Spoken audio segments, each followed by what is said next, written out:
Labdien! Šajā video mēs iepazīsimies ar to, kas ir mākslīgais intelekts, kā tas darbojas un kāpēc tas kļūst arvien svarīgāks mūsdienu pasaulē. Un sāksim ar pašu ievadu un mēģināsim noskaidrot, kas tieši ir mākslīgais intelekts, kāda tie darbības principi, un izrunāsim arī par dažiem terminiem vai jēdzieniem, ko mums vajadzēs arī izprast. Sākam ar pašu svarīgāko, ja mēģināsim atbildēt uz jautājumu, kas ir mākslīgais intelekts. Mākslīgais intelekts, jeb bieži vien mēs to vienkārši definēsim kā MI latviešu valoda vai Artificial Intelligence angļu valodā, ir informātikas nozare, kas izstrādā sistēmas, kas spēj veikt uzdevumus, kuri parasti ir pildami tikai ar cilvēka prātu. Tas nozīmē, ka sistēmai ir jāspēj pieņemt lēmumu. Piemēram, tie varētu būt uzdevumi saistīti ar loģisku domāšanu, valodas saprašanu, lēmuma pieņemšanu un tā tālāk. Tur, kur mums ir nepieciešama iepriekšēja pieredze, arī uzrakstīsim šo vārdu pieredze, kuru mēs arī atcerēsimies, nākamo lēmumu pieņemšanai. Tad attiecīgi vienkāršiem vārdiem sakot, mākslīgais intelekts ir veids, kad datorprogrammas iemācās uzvesties līdzīgi kā cilvēkam. Tas nozīmē, ka mākslīgais intelekts ir rīks, kas balstās uz algoritmiem un datiem.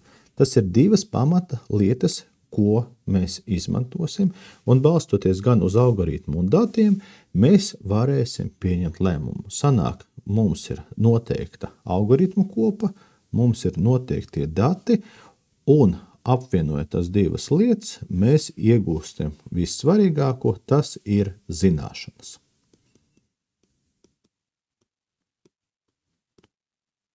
Tas ir tas, kas ir iegūts izpildot algoritmus uz noteiktiem datiem. Un viens no svarīgākiem, ko mums vajag atcerēties, ir inteliģences jēdziens. Inteliģence nozīmē spēju mācīties, saprast, spriest un pielāgoties. Tieši šīs spējas, jeb inteliģences spējas, mākslīgais intelekts cenšas imitēt savā ikdienas darbā. Griežoties pie nākamā jautājuma, kāds ir mākslīgā intelekta mērķis, šeit varētu minēt automātisku sistēmu izveide, jeb rādīt sistēmas, kas spēj pašas analizēt datus, prognozēt iznākumus vai pieņemt lēmumu. Piemēram, mēs varētu izstrādāt sistēmu, kas spēj paņemt datus, lielu apjomu, vairāk tūkstošu bildes, vairāk tūkstošu ierakstu un balstoties uz tiem datiem pieņemt lēmumu, kāds būs nākamais solis. Mēs varam veikt diagnožu noteikšanu, balstoties uz medicīniskiem datiem. Mēs varam redzēt, kas ir bijis cilvēkiem, kas ir saslimuši ar kādu konkrētu slimību un pārnēs šīs zināšanas arī uz jauno lēmumu pieņemšanu. Bieži vien runājot par mākslīgo intelektu, mēs ieraudzīsim piemērus, kas ir saistīti gan ar medicīnu, gan ar izglītību. Uzsveršu, ka medicīnas jautājums visvairāk ir pētīts, jo strādājot ar medicīnu, mēs nevaram atļauties kļūdīties, un ir pieņemts, ka maksimālais kļūdas procents varētu būt līdz 5%. Tā ir tā precizitāte, ar kuru jāstrādā mākslīgajam intelektam pieņemot lēmumu. Otrais ir izglītība. Izglītība arī ir diezgan stingri ierobežojumi, kas ir saistīti ar to, vai mūsu dati, jeb tā informācija, ko mēs parādām mācību procesa īstenošanas laika, ir tiešām īsta, ir pārbaudāma, nevis izdomāta vai aplama. Nedaudz paskatīsimies par mākslīgā intelekta apakšjomām. Šeit mēs varētu izcelt 3 apakšjomas.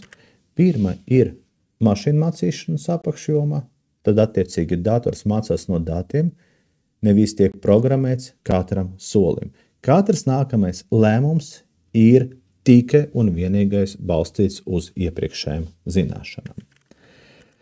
Dabiskas valodas apstrāde, jeb NLP, dators saprot un analizē cilvēka valodu, piemēram, sarunas vai tekstus.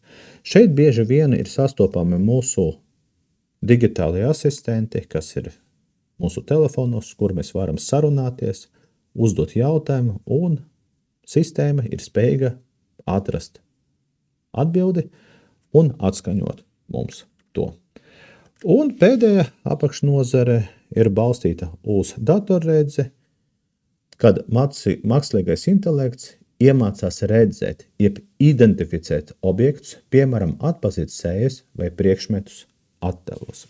Nākamais jautājums, kas bieži vien parādās, kā darbojas mākslīgais intelekts, jeb 3 pamatposmi, ko jāņem vērā, lai mākslīgais intelekts varētu pieņemt lēmumu.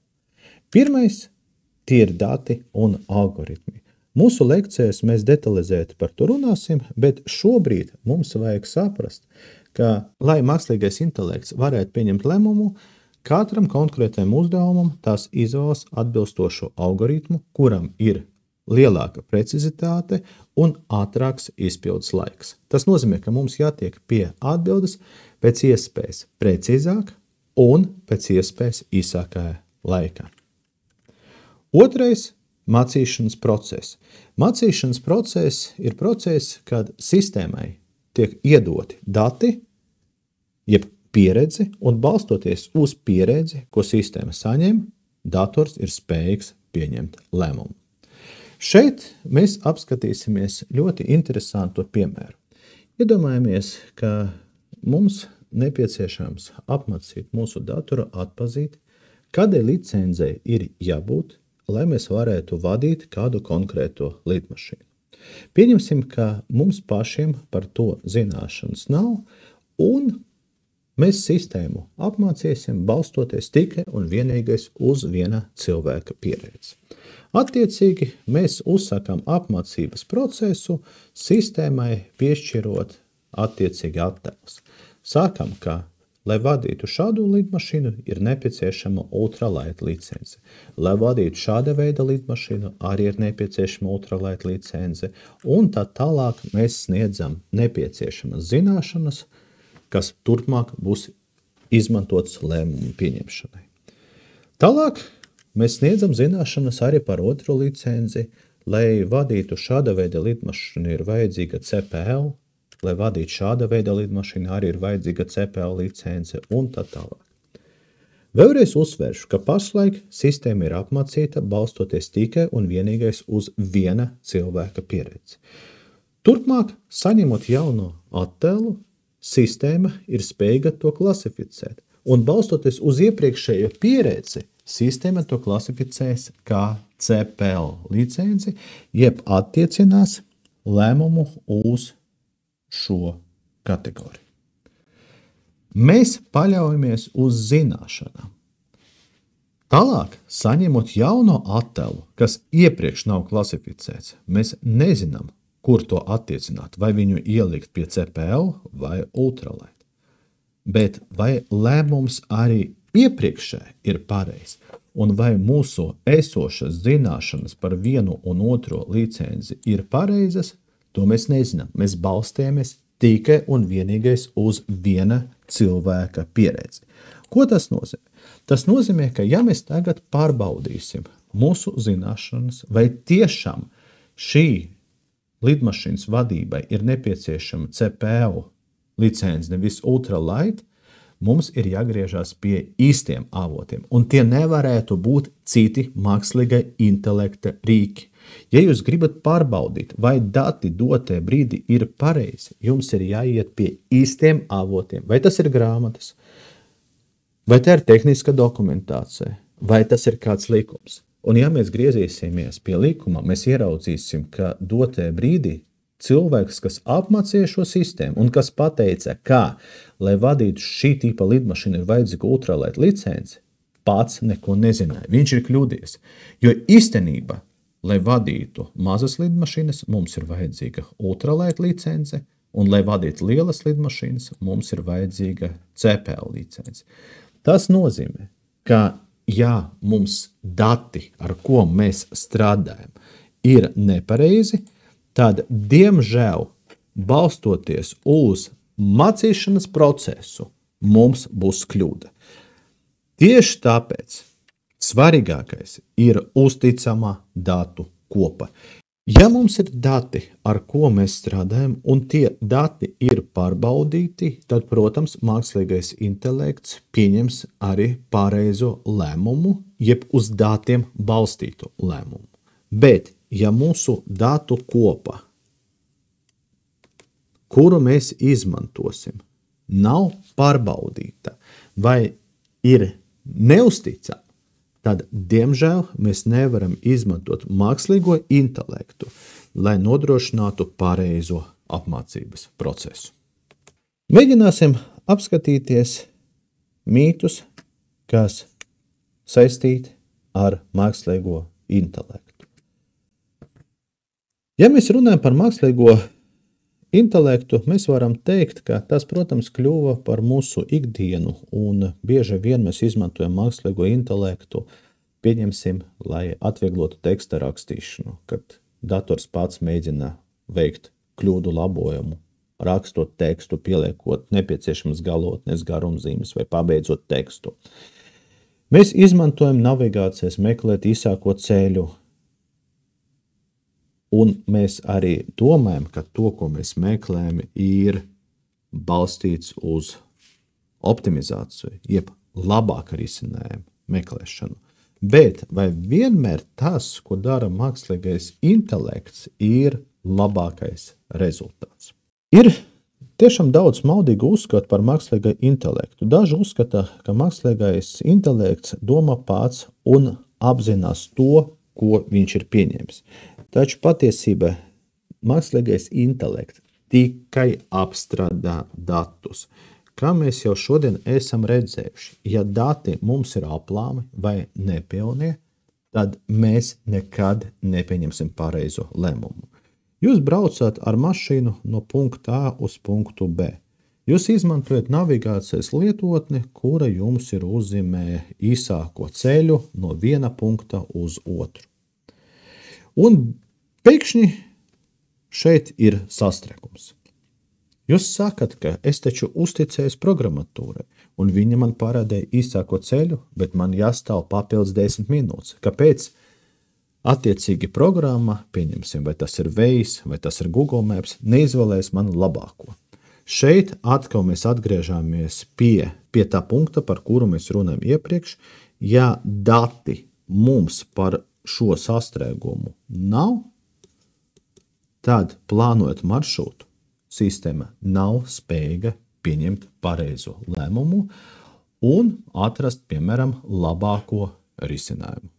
Apkopojot informāciju par mitiem, mākslīgais intelekts nedomā pats, tas tikai apstrādā datus.